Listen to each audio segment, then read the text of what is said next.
Hello, everyone. I'm Garrett Gerver. Do you remember a certain book or a movie, a TV show, a childhood toy, or maybe a childhood friend, anything of the like that just brings back warm memories? We all are fond of our childhoods and nostalgic for these little things that we kind of carry with us today that really built us up into the people we are currently. Today, I want to talk to you about how I believe my childhood, namely my love for sports, my love for Legos, and then my childhood friends, built me into the person I am today, which I believe is a naturally curious, competitive, and creative person. First of all, I want to talk about my sports, the sports I played. I remember very vividly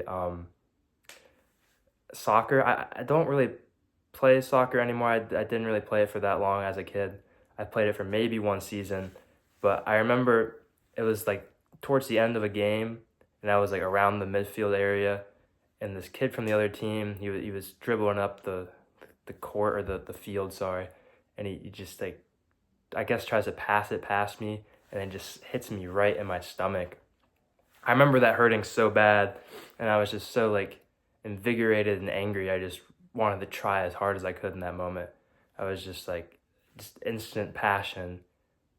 I think this is like the most raw and earliest moment I can think of where my competitive spirit just kind of thrived and came out.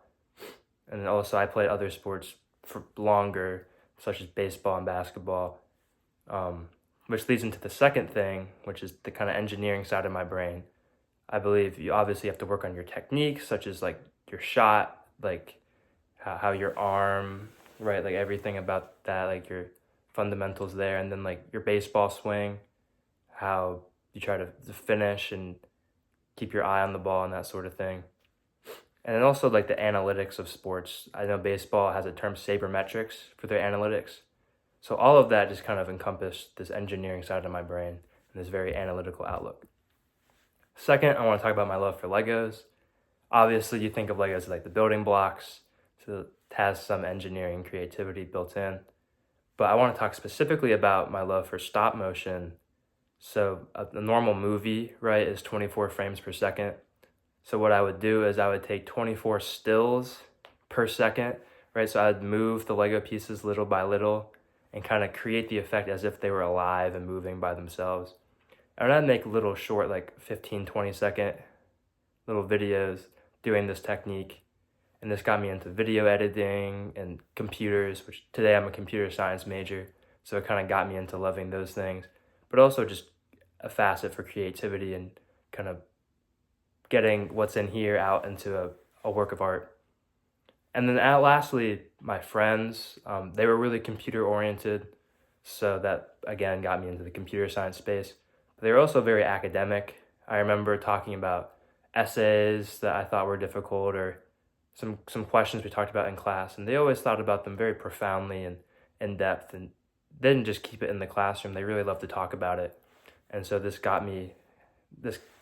attitude kept with me, and I believe I have that to thank for my work ethic, my kind of academic outlook on things. And then also sort of a sense of humor, a sense of belonging, a sense of self. I attribute my early relationships with friends to kind of some of my personality, so to speak, today. So now you know how my childhood shaped me.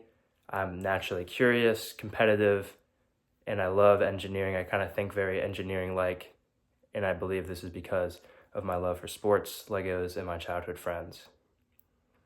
I believe we all have a childhood, obviously, but a childhood that's really impacted us to the point where this really has affected how we live today. And I encourage everyone to look inward to see how your childhood may have impacted you as well. Thank you.